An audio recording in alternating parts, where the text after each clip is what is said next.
What is up, my cutouts? Cardboard Ninja here, coming at you with the Between Two Fires update. Turns out, looks like the Ravens are coming back, and they've also released another event, Between Two Fires. For those of us who are unfamiliar with this pun, it is a play on Between Two Ferns, something done by Zach Galifianakis. It's a dry comedy sketch. Doesn't really matter. So, Between Two Fires is, of course, another event. There'll be unlocked stuff. You get factional crap. You get to craft things, etc. We all know what this is. This is the second of three mini battle passes that runs concurrent with the main battle pass, and that is out. The Ravens Path event, which is coming out November 23rd, which is not yet, but it will be coming out. We're going to be earning talliers, and we will get daily missions, etc. And you can spend those on all sorts of stuff in the Ravens pavilions, as we've been able to do for the past few years. The weapons that are coming up are the Emily, Median, the Spike, and the Toadfish.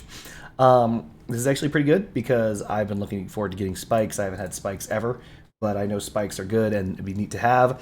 Getting a third toadfish might be nice, as I'm already rocking two.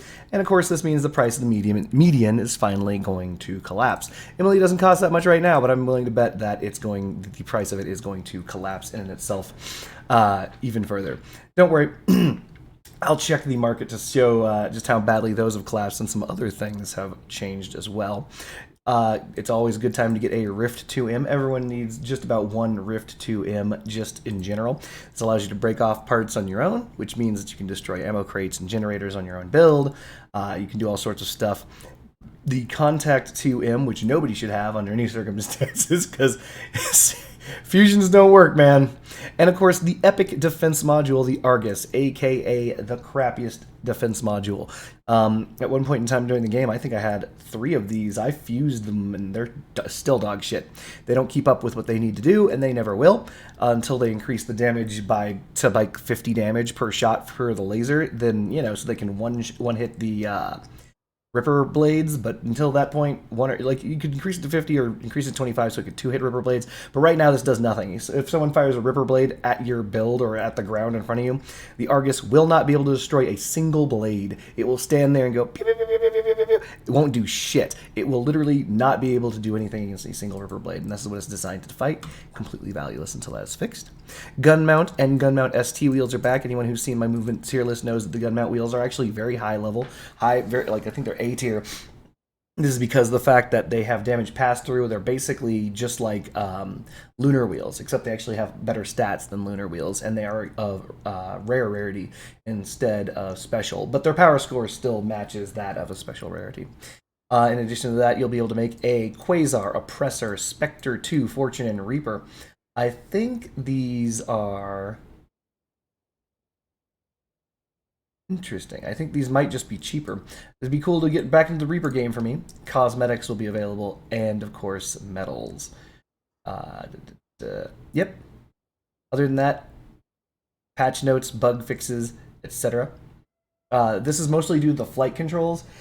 For those of us who actually play the flight game, you know that it can be difficult to maintain a lock on someone, which is to say shoot someone with your guns if they are at varying altitudes. If they're above you, you'll look up, which means that your helicopter will fly backwards and fall down.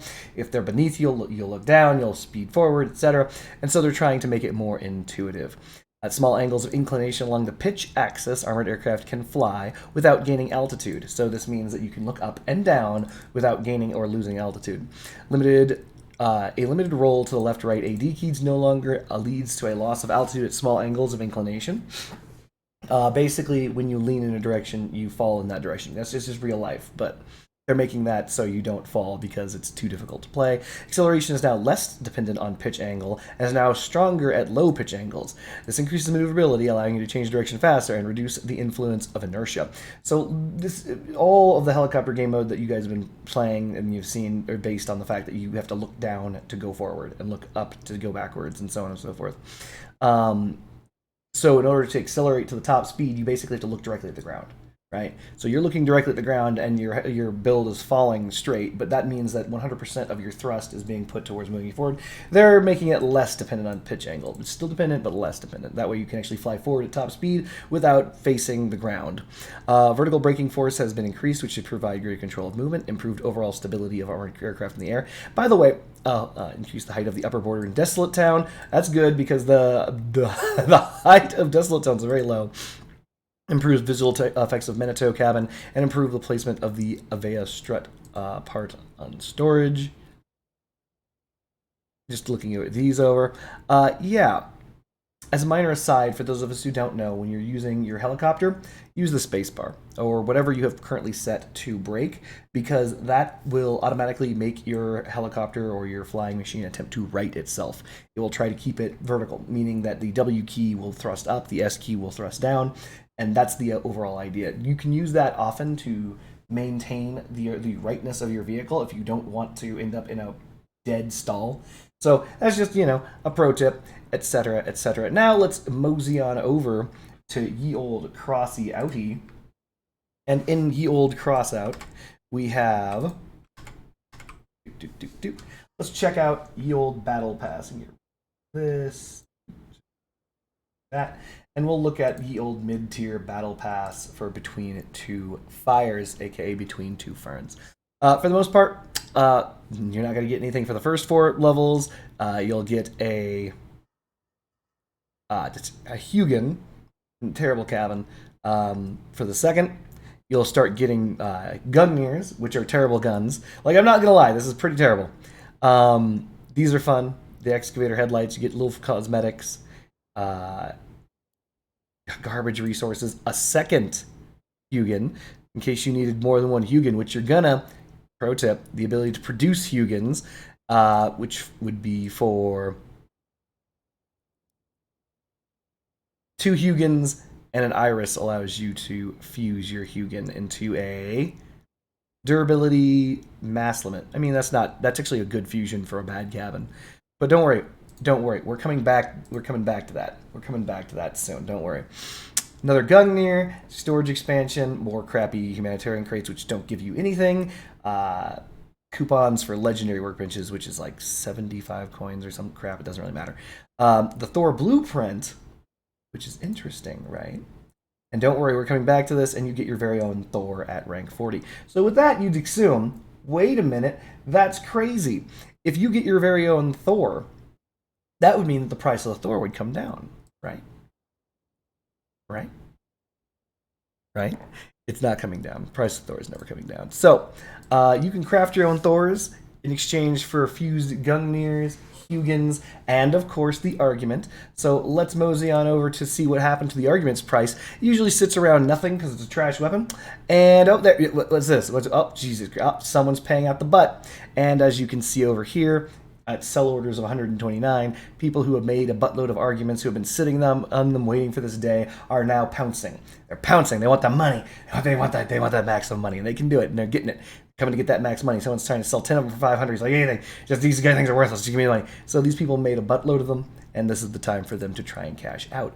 Earlier, and we may as well cover this now, we're talking about ye old Thor generator. You'd expect the Thor generator price to come down, and the reason why is because you get a free Thor, and you can craft free Thors, except, interestingly, if you'll note, all of these legendary things you can purchase for a Thor. They're all fused, but what does it take to craft? You guys may have seen it earlier in the video as I scrolled through, and if you're in Crossout, you already know, one fucking Thor generator.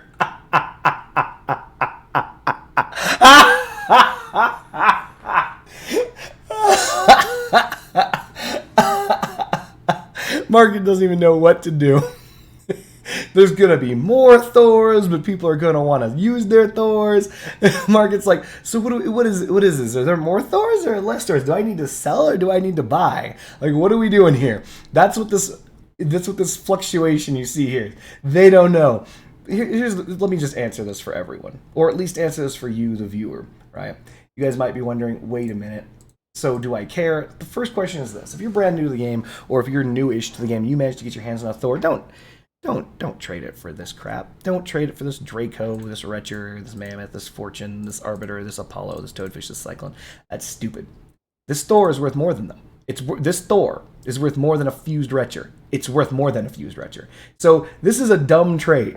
All of these trades are dumb. You can trade your Apollo. I'm sorry, you can trade your Thor for an Apollo. This math doesn't even add up. Look, I like the Apollo as much as the next guy. The Apollo is phenomenal, and this is a fused Apollo for 17% less mass. Thumbs up. That's pretty good. 960 kilograms. What's the base mass of a Thor? Just, 320. It's 1/3 the weight. So I can trade this Thor for something that weighs 3 times as much. Yes, it has like double the hit points or so, a little bit over double. But is that worth it? Like, what are we doing here? Like, what are we doing here? People right now are dying to get Thors, not because they want to trade this shit. Like, before this event, everyone wants a Thor because it's technically it's just as good as an Apollo, if not better. Could be considered a better Apollo. It is smaller, it's easier to fit on your build, it's lighter, it doesn't have gas gen durability. 162 isn't robust, especially at the power score it's using, but it's strong enough. Like, you're not really worried about your Thor exploding to incinerator fire or anything like that. So the Thor has more or less taken its spot right next to, if not slightly above, the Apollo. So they're both great generators, right? And if you have a fused Apollo, more power to you. Like, I have no problems with that. I have one. So, like, I still have and use, just so we're on the same page, because I'm not, like, I don't want people to think that, I'm all for one or not the other. But, I can't show you because it's on my Leviathan, sorry. I have a fused Apollo. I fused this manually. I didn't get this from an event. I did it during one of those fusion event things where you have 2 Apollos and you pay an assload of money to do it. I paid out the butt to do it because the Apollo is great and I still use it. And if you're running Leviathans, if you're running heavier builds, but the Apollo is still perfectly fine. But by and large, mass is a very, very, very large resource in this game, and you need as much mass as you can get to put more stuff on your build, heavier stuff to have more hit points, heavier guns, yada yada yada. And the Thor in general is just, when it comes to that regard, it's the gas gen of the tier 4 generators. It is the light version of the tier 4 generators, and as such, it gets more play. So people have always been trying to get their hands on Thors in recent times because they're trying to literally just replace their fused Apollos with even basic Thors. That's what they're trying to do. And so here, it's just so silly. A Toadfish is a good gun. It ain't fucking Thor good. You like a Thor. Look at the price of this thing. 7,000. Would you pay 7,000 for 2 Toadfish? I don't think 2 Toadfish cost 7,000. Like, hold on. So, you fucking kidding me? What are we doing here? What are we doing here?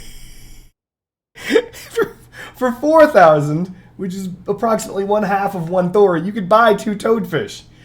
What are we doing here? What is this? It's anyway. So we're in a hilarious spot right now in ye old Crossy Outy because they're giving away Thors, and the correct answer is keep the fucking Thor. I'm not gonna lie to you. I have Cyclones. I love Cyclones. Cyclones are great. I have fused Cyclones. Come on. Like, come on. Like, no. Like, there's a fused Mammoth. No. None of these are gonna come close. Like Fortune. No. None of these are coming close. None of these are getting anywhere near the price of a Thor. Like, don't do that. Don't do that. This is stupid. This is the most silly event. You can go into this tier, get your fused expanded ammo packs. Oh my. The Locust? Okay.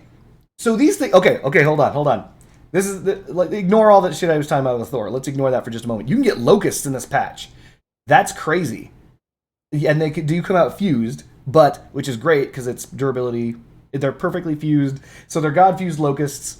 And they cost only shitty Gungnir's, not even fused Gungnir's, regular shit Gungnir's, and regular shit Irises. That's amazing. This you want to do. This is something that everyone should want to do. If you're interested in this battle pass, which I'm not, but if you are, and you pick that up, like, where is that? Is that even part of the leveling, or is it just like when do you get that? When do you get access to that? How does one? You just have it. Holy shit, this can happen right now.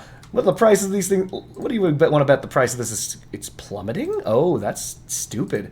People are dumb. Okay, well, the Gungnir is, of course, going to go up. But people are dumb. Yeah, no, that's good. That is really, really, really good. Yeah, so get your hands on a Locust if you can. If you can get your hands on an Iris and a Gungnir, do that 3 times. Get 3 fused Locusts. Locust? I don't know. Yeah, these are great. Like, it's almost impossible to get your hands on these fucking things, and they're given away like fused in exchange for trash. This is a gem. Continue on. Bootstrap, I mean, Bootstrap's good. A KA2 flywheel with mass reduction. That's not bad. That's actually not bad. Harpy, it is durability. It's not perfectly fused. Omni, durability, power penalty. You basically definitely want power penalty reduction on Omnis. This is actually a decent part. A fused photon, mass limit. So these are for your chunkier photons. If you're looking to make a spider, if you're looking to make a track vehicle, this photon's for you. It depends on whether or not you're trying to get a hover photon. If you go back in time far enough, a hover photon is unheard of. You would never do that. That doesn't make any sense. Photons are one of the heavier medium chems. I think they're the 5th heaviest medium or so right now. But they've always been a chunkier boy, as it were. But the reason why you want hover photons now is because the Athena. And unfortunately, the Athena is a good gun. As I said during my Don't Buy This Shit video, the Athena is probably going to be great, and it turned out to be great. Everyone loves it. It's overpowered as fuck, but whatever. So that brings hover photons back into, into view. But if you're looking for a ground photon, this is actually, this isn't bad. This isn't bad. It gives you the maximum mass if you want to build heavier, and it's got the mass reduction if you want to build heavier. This is not terrible. But here's the deal. This is still not perfectly fused. Photons, because of their awkward shape, usually end up on the front of a build. And so they're more exposed than most cabins in general. And so because the photon is usually more vulnerable, you're going to want the 10% more durability usually. An Aurora, which is absolutely perfectly fused, that's actually another great option. If you're running equalizers, if you're running arbiters, and you're running an arbiter Aurora build, this is what you want. Here it is. Come get it. That's actually a great. This is a perfectly fused Aurora. Yaoguai, durability, reload, delay. This is actually a perfectly fused Yaoguai, but probably not as worth it. Incinerator. It has the projectile speed, which is all that really matters. You can have fire puddle radius, which mine has, which is terrible. I shouldn't have fused them. I should have waited for a different fusion event. But durability, reload time, projectile speed. This is for if you want to light the entire world on fire. An amazing it has a perfect fusion, in my opinion. Durability, explosion damage, projectile speed. Honestly, probably, I don't recommend the Thresher in general. The Thresher is not a very good grenade launcher. This is a good fusion for it. And of course an Iris, which is durability, and Zoom, which is decent. So this is what's coming out. All these things can be crafted right now. Highly suggest everyone go and craft this Locust. Just get yourself 3 of these. If you were using Pyralids, if you were using Wasps, this is the thing. This is the thing you want. This is the gun that most people want to have, but don't have, because this is usually a pack-only weapon. Like, this is a pack-only item, right? Hold on. This comes with pack-only limited edition, if I recall correctly. Limited edition meaning that it comes in like the Christmas event packs, where it's tied usually to the ice box. Right? Am I right? Pretty sure I'm right. Yeah. You can't craft these. You can't get them anywhere else, and they're available now during this crappy event for pittance. Not bad. I would highly suggest it, especially since there's their God Fuse. So you got your God Fuse Locust for next to nothing. Don't. What? Arbiter? Come on. Wait, what the fuck? What? What the fuck? I'm sorry. The reason why I'm laughing is because of the fact that you need so many arbiters to be efficient, right? You don't have just one arbiter. You need 3 plus an Aurora, 4 or even 5, right? You need between 3 and 5 arbiters to be thumbs up, good to go, ready to rock. That's terrible. This is terrible. Also, I think this doesn't have the spin up time, and it doesn't have overheat time to overheat. So even though 5% more damage is decent, usually you want time to overheat because of the fact that you want to maintain max stacks, which is 150% damage for as long as possible. Though, if I recall correctly, 5% more damage is base, and so 150% damage fully spun up means that you're actually going to get 150% of 5. You're going to do 7.5% more damage. The range of fire is also nice, but while it's nice, this is not a perfect fusion arbiter, and they want a goddamn Thor for it. This is the silliest. So the best, I'll try and leave in this video with an analogy. This is like if you would be willing to trade. It's like you want bullets. Okay, you're like, oh man, you go into a gun store and you're like, hey man, I need a box of bullets. I'm gonna trade you a box of better bullets for those lesser bullets. It's just better. Just take the damn Thor. If you get look, you could even sell the Thor and buy these things. You could look with your fucking eyes. You can literally sell your Thor for basically 7.2k. This is going straight to the moon, by the way, because nobody knows whether or not they should be buying or selling their Thors right now. But you could buy or sell your Thor for basically 7.2k and purchase straight up. The only one I think is the Draco. I think the Draco is the only one that's 24. No, none of them. Yeah, no, you can straight up buy these things. Straight up. 7k buys how many of these? 3 of them?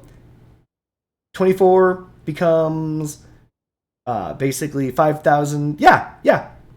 Straight up. You could almost buy 3 Dracos. You could buy 2.5 Dracos with that shit. What are they doing? This is a very interesting event. I'm using the word interesting, but it's stupid.